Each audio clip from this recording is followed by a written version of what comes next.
Hello, welcome guys, and today we're back on another series. So recently I got a request from a friend of mine. She wanted to actually get up with this Firebase hosting of with me. So it's pretty simple. It's very simple. So first thing is first, you need a Firebase account. By that you need your Google account to get that running. So just head over to firebase.google.com, or just I think firebase.com should do that. I'll leave the link in the description below. So you can click on get started. This is just a simple website I intend on just using for testing it out. I can leave a link in the description to get this particular file, so you can clone and follow along. So once you get your Firebase, all you need to do is create a new project. I will be giving this let me just give this lecture. So like so, I think I already have a project like that. Let's just see. Firebase tools.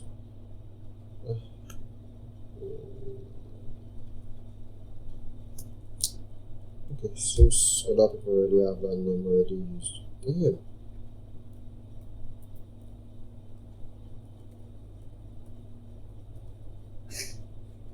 Okay. I don't really think I can make use of that particular name. I wanted something actually short. So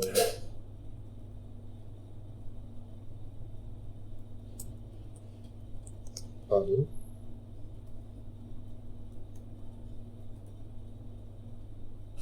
Okay, let's just go with the default. Basically I believe your request should actually be something different, like the name of the project you are creating should be different from mine. I think this should be an issue with the internet.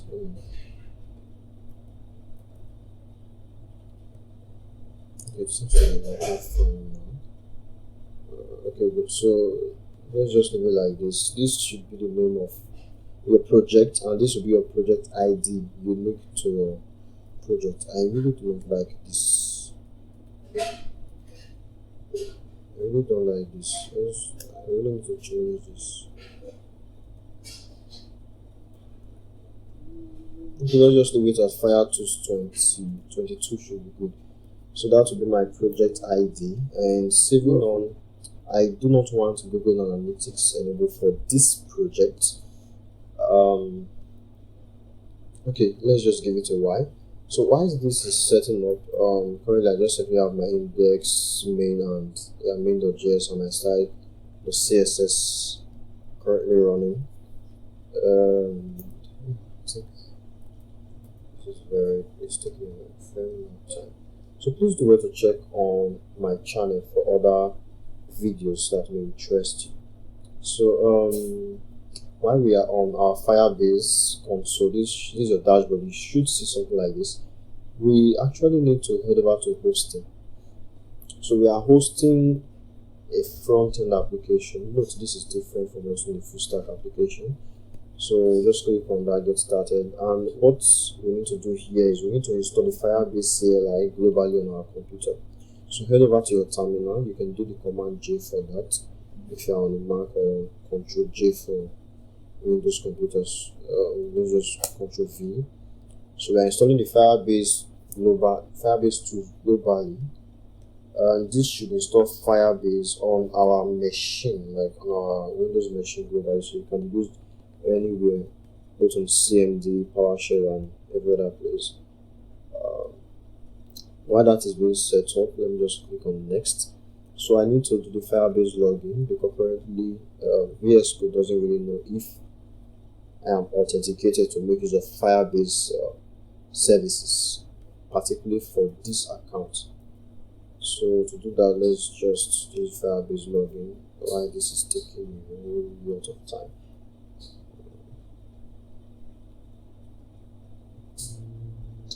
Any moment from now.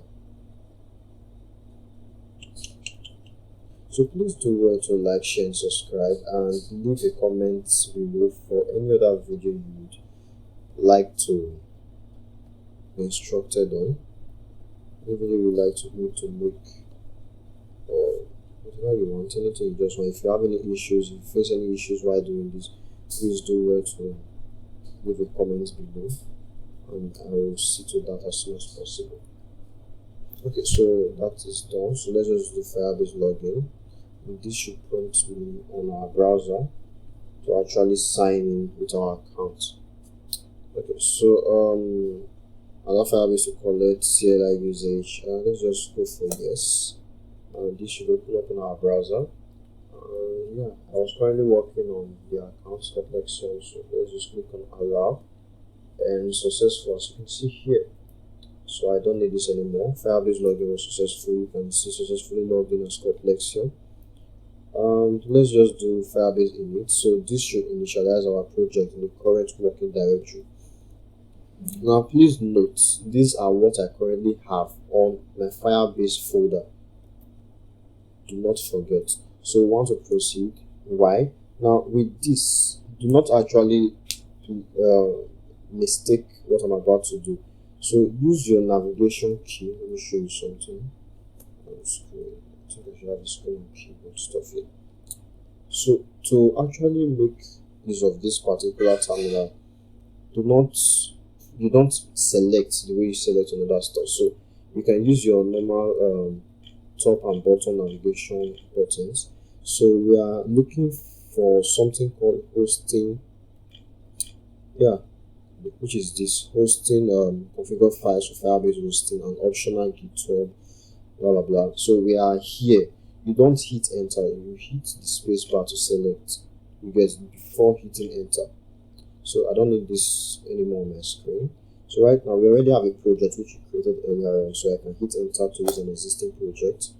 And the name of our project was Fire to 2022, which is there. So hit enter, and Firebase is asking, what do you want to use as your public directory?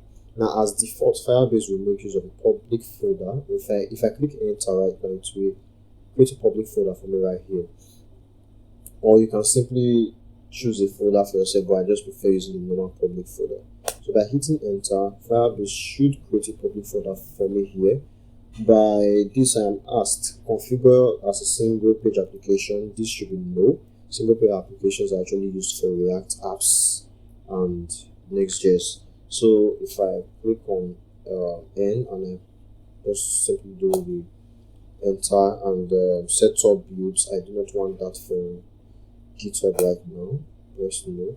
So you should see a public folder created right here, and we have our index and our for umbrella template right here. We do not need this index.html, so I'll be deleting this. So right now, since we have these in our folders, we need to copy and paste, let's just say cut. We need to cut these initial stuffs here and put them inside the public folder like so. And yes, this is perfectly working fine. So right now we have our initial files inside the public folder Firebase created for us, and yeah, I think that should be it. So by clicking on Firebase deploy, this should begin the whole deployment process, and I should get a URL for my new successfully hosted, not so beautiful website. And yeah, so basically I haven't gotten any URL yet. Okay, good. So this is our Firebase URL. This you can see right here, hosted URL, https Firebase fire. Okay. So if I head over to this URL, I should see my website successfully loaded, and yeah, this is it. So you have successfully hosted a Firebase project, and it's as simple as that. And you can actually find it here on your dashboard. Yeah, you can find it here on your dashboard. So these are the two URLs. You can also add a custom domain, but we're not doing that for this tutorial series right now. Yes, so I believe this is it. Thank you very much. Please once more do well to like, share, and subscribe, and I shall catch you in the next